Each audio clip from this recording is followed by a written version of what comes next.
aqui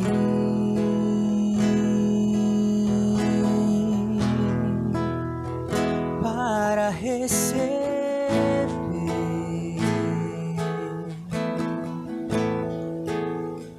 Teu Santo Espírito,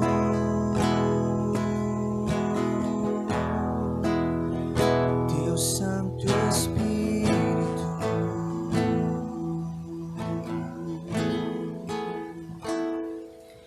Estou aqui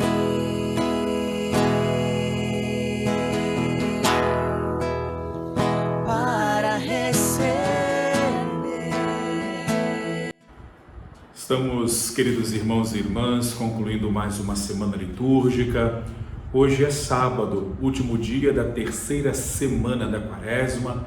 Amanhã, domingo, já estaremos no quarto domingo da Quaresma. E assim teremos apenas umas 2 semanas até chegarmos à Semana Santa, a vivermos o caminho de Jesus, nosso Senhor, através do Domingo de Ramos, seguindo, é claro, por aquela semana tão especial de fazermos a experiência com Jesus, desde a Quinta-feira Santa, instituição da Eucaristia, passando pela Sexta-feira da Paixão, até o Sábado Santo de Aleluia, que prefigura para nós o dia da ressurreição, o domingo de Páscoa. Que bom que estamos unidos mais uma vez, nesta manhã, para vivermos mais um dia em nosso retiro quaresmal.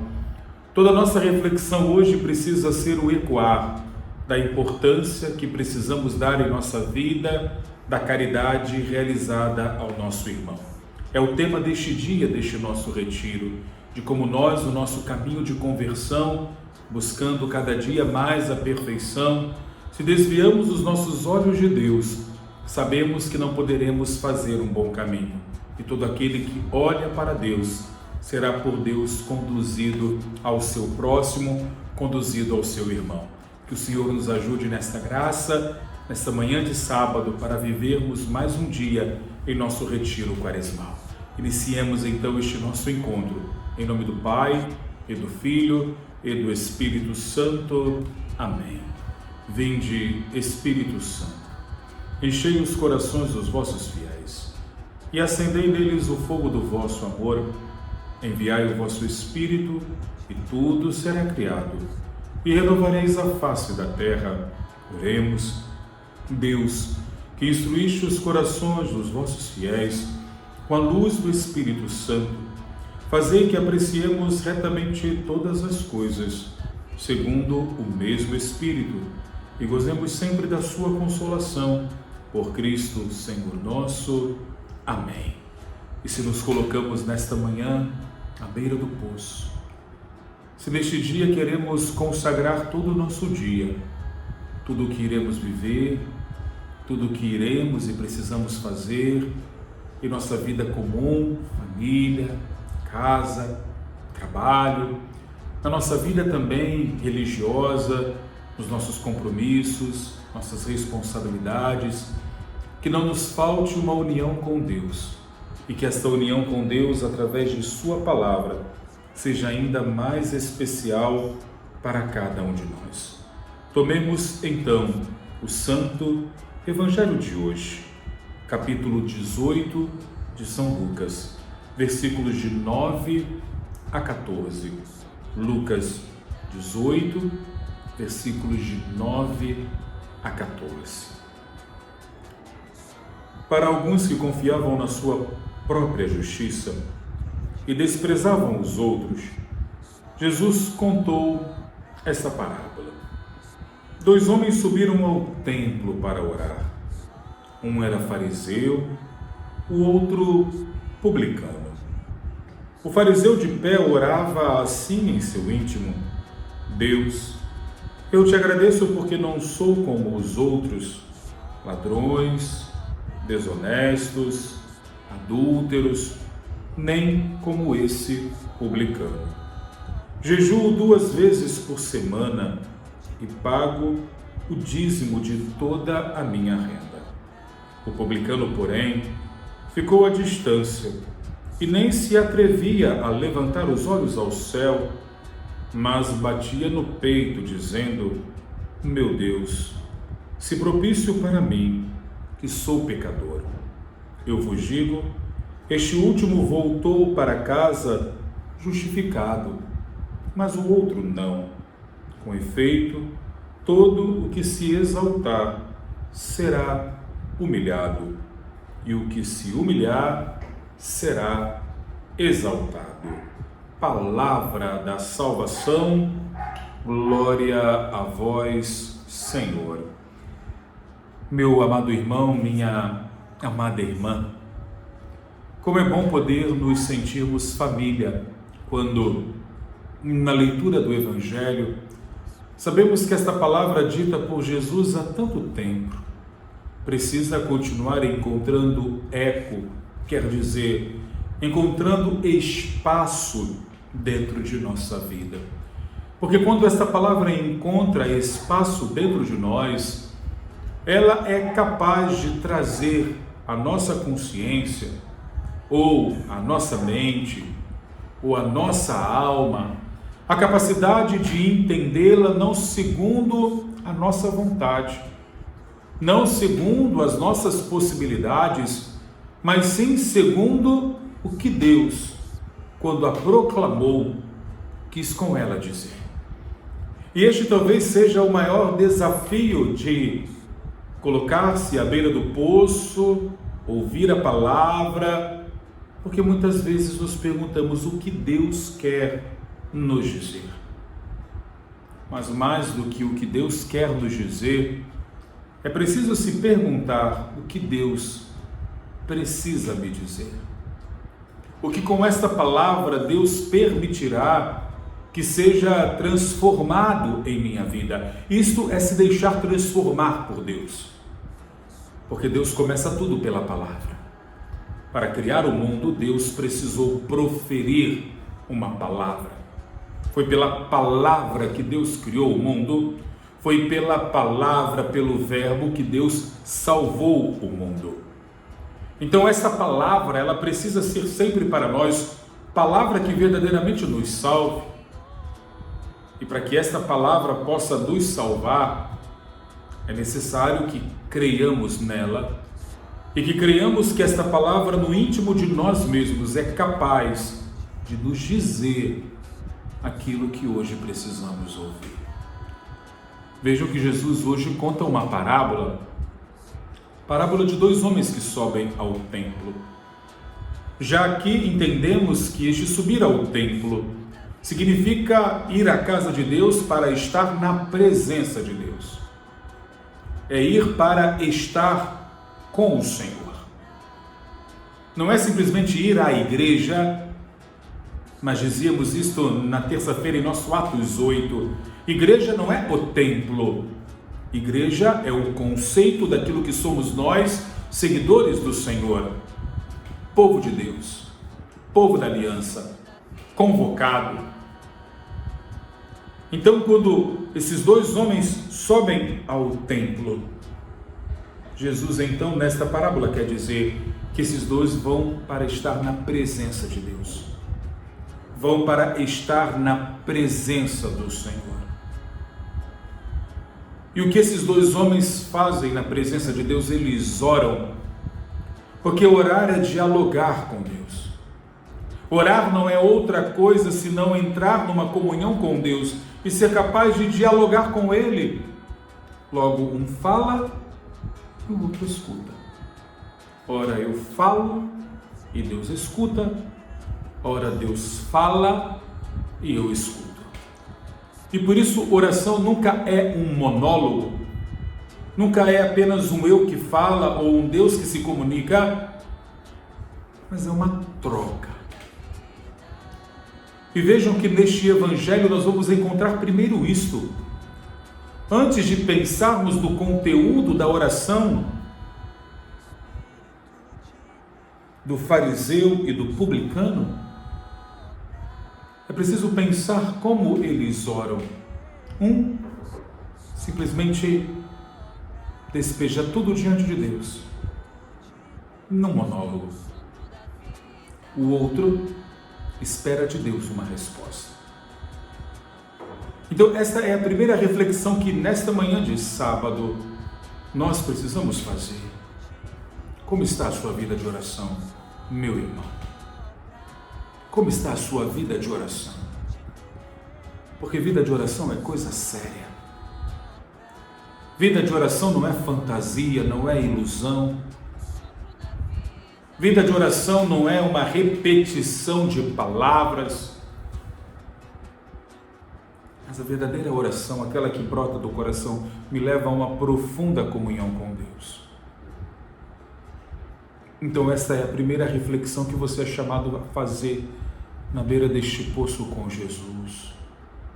Como está a sua vida de oração? Se sua vida de oração não vai bem, provavelmente muitas coisas da sua vida também não estão.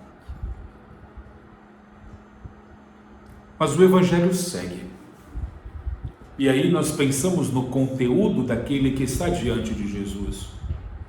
Um fariseu e um publicano.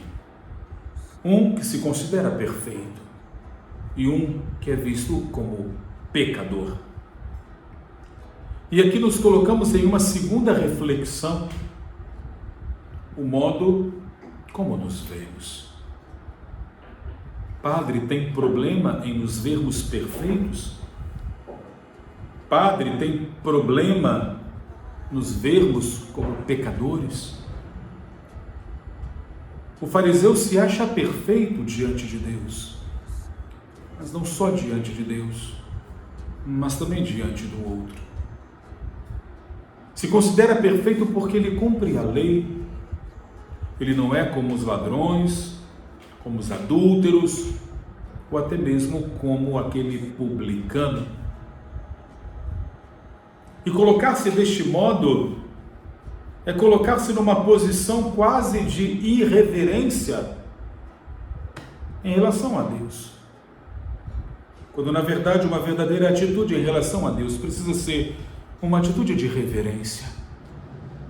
E da atitude de reverência ter para com Deus uma atitude de adoração.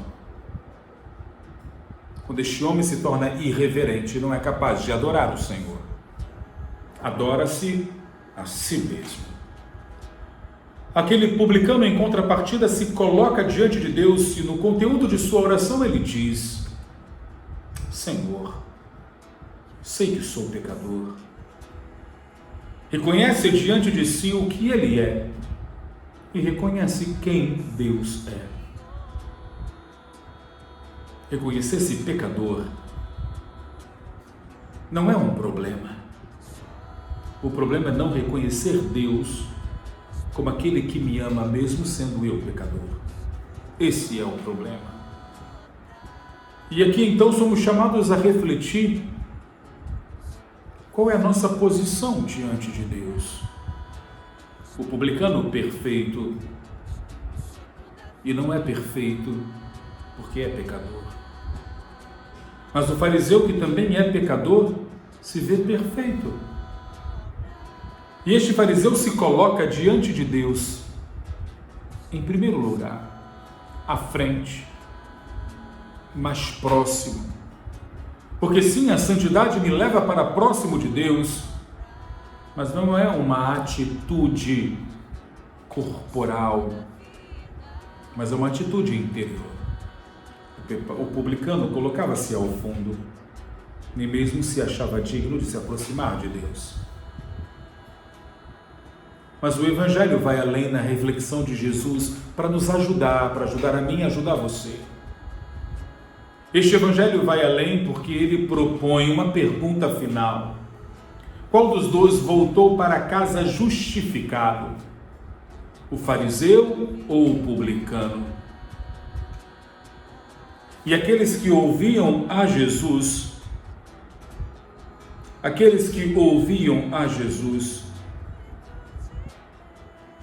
certamente não seriam capazes de responder ao Senhor. Por quê? Porque não se viam na misericórdia de Deus, não se viam e não se reconheciam neste olhar amoroso de Deus. E Jesus então diz: eu vos digo, este último voltou para casa justificado, mas o outro não. Com efeito, todo o que se humilha Todo que se exaltar será humilhado, e o que se humilhar será exaltado. Jesus não apenas faz uma pergunta, mas Jesus já conclui a sua pergunta dizendo que aquele publicano voltou para casa justificado porque ele se humilhou diante de Deus. Ele reconheceu a sua pequenez, reconheceu a sua condição, não apenas de pecador, mas reconheceu também a sua condição de filho de Deus. E ao se reconhecer como filho de Deus, ele trouxe Deus para a sua vida. Ele trouxe Deus para a sua existência. O fariseu, ao contrário, ao não se humilhar, mas sim a se exaltar, não foi capaz de levar Deus para a sua vida. Não foi capaz de introduzir Deus no seu dia a dia, no seu cotidiano, nos seus sofrimentos. E por isso ele estava à frente. Estava à frente porque queria colocar Deus ali, mas não levar Deus para a sua vida. Não levar Deus para a sua história. Não levar Deus para as suas dificuldades. E aqui se revela toda a autossuficiência que aquele fariseu tinha, toda a soberba que ele tinha, todo o egocentrismo que ele tinha. Então ele não precisa de Deus. E se ele não precisa de Deus, não precisa levar Deus para a sua vida. Ao contrário, aquele publicano se coloca humildemente diante de Deus e reconhece que ele sem Deus não é nada.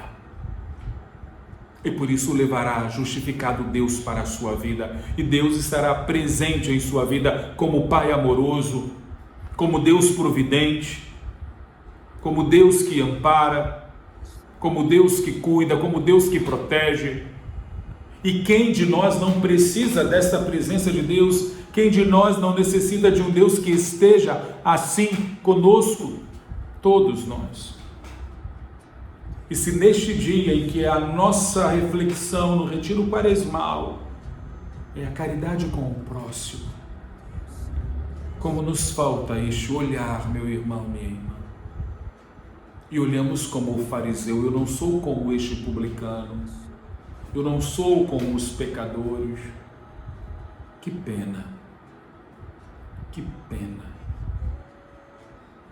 porque não sendo, você não é capaz de reconhecer a graça amorosa de Deus em sua vida, que é aquela que experimentou todo o amor de Deus, possa neste dia nos ajudar a experimentar este grande amor. Ave Maria, cheia de graça, o Senhor é convosco. Bendita sois vós entre as mulheres, e bendito é o fruto do vosso ventre, Jesus. Santa Maria, Mãe de Deus, rogai por nós, pecadores, agora e na hora de nossa morte. Amém. O Senhor esteja convosco, Ele está no meio de nós. Abençoe-vos o Deus Todo-Poderoso, Pai, Filho e Espírito Santo. Amém. Um santo sábado a todos. E amanhã, domingo, nos encontramos com a graça de Deus. E hoje, às 9 horas, daqui a pouquinho, em todos os nossos centros de evangelização, nosso encontro com o Imaculado Coração de Maria.